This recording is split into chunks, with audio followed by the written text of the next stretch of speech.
Did the freeze-out game in 1985 really happen?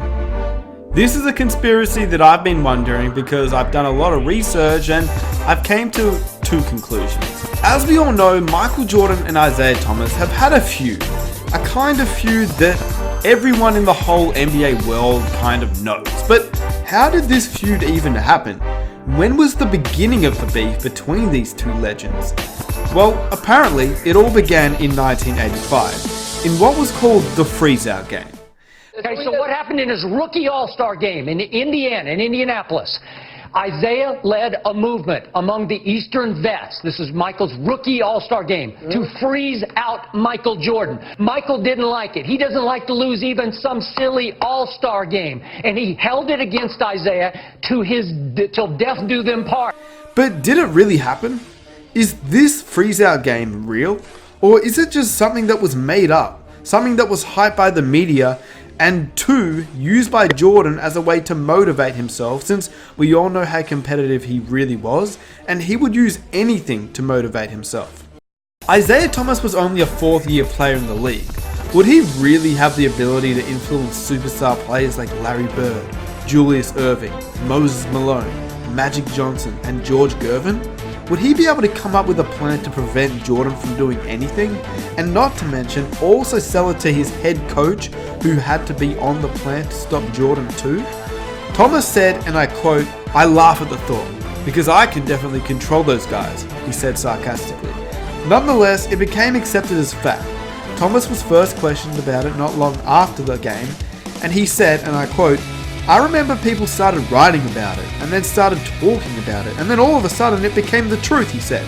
"Now it's written in books, and people just assume it's fact. You're talking about Julius Erving, Larry Bird, Moses Malone, and myself all getting in a huddle someplace and saying, hey, let's not give Jordan the ball.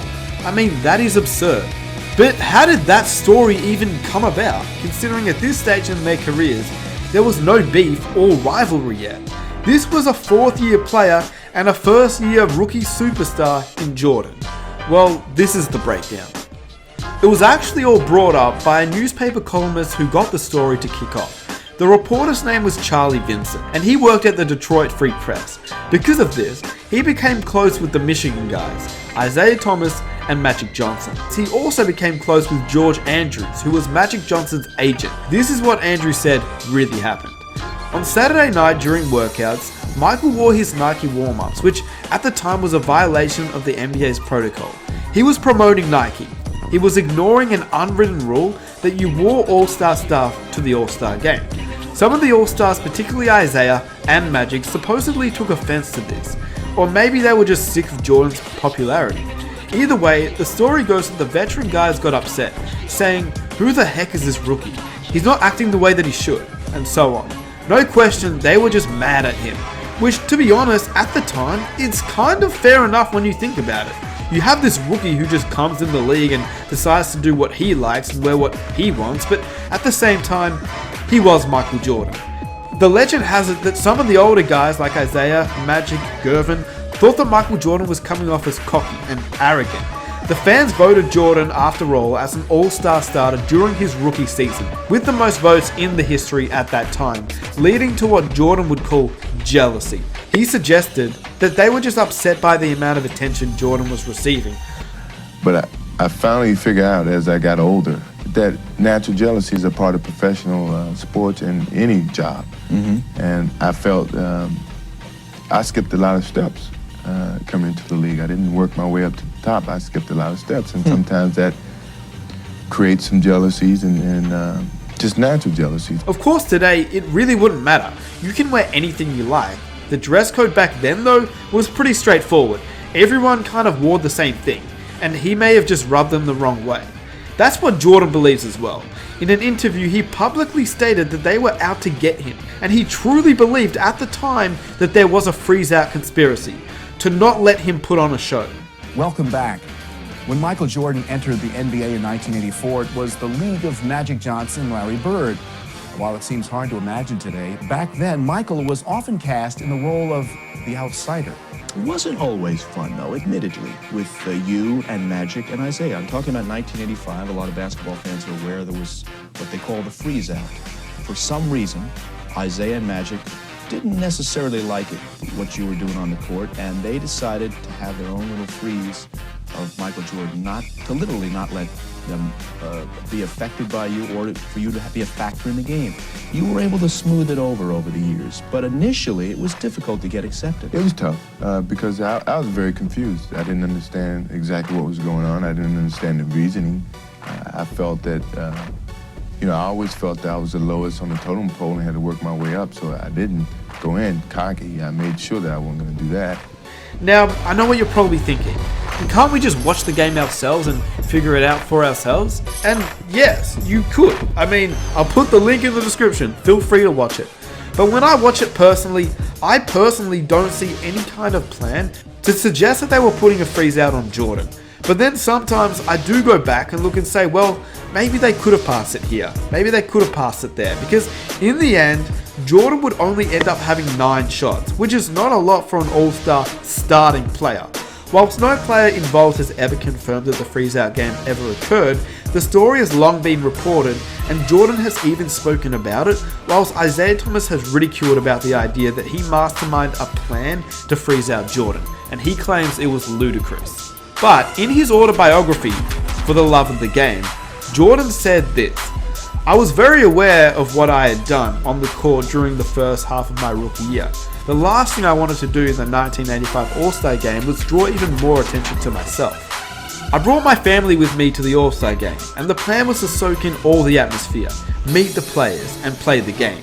My mindset was to blend in and not make any waves, exactly what I was trying to avoid happen anyway. I broke out the first Nike Air Jordan sweats during the slam dunk competition, and certain players, Isaiah Thomas and Dominique Wilkins for starters, thought I was being disrespectful. I thought I was doing Nike a favor. They'd invested so much in me, and I figured that wearing the warm-ups would just be good for the company.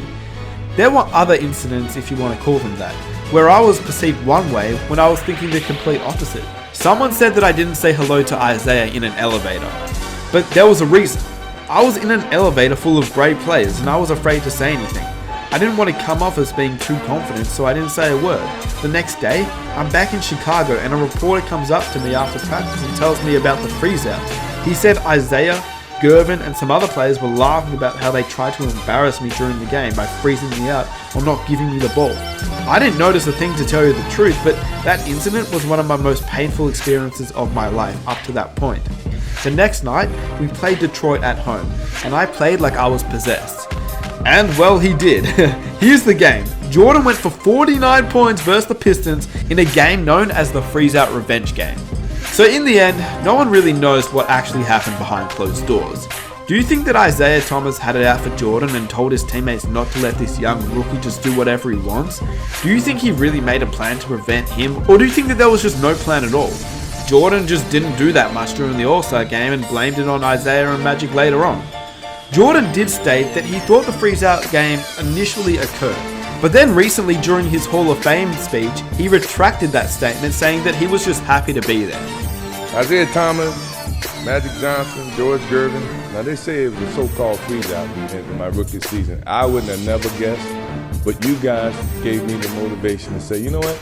Evidently, I haven't proved enough to these guys. I got to prove to them that I deserve what I've gotten on this level. And no matter what people may have said, if it was a rumor, I never took it as truth. But you guys never froze me out because I was just happy to be there, no matter how you look at it.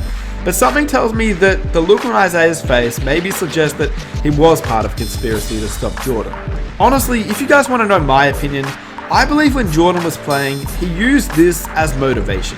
Even if it wasn't true, he used it to fuel him, because Jordan would use anything for motivation, and knowing Jordan, we know he loves getting back at people who once crossed him. Now, on the flip side, I wouldn't put it past Isaiah to try to put Jordan back in his place. Plus the fact that Isaiah was probably a little jealous of Jordan. Jordan being the face of Chicago, and Isaiah being a Chicago native, with MJ getting all the love.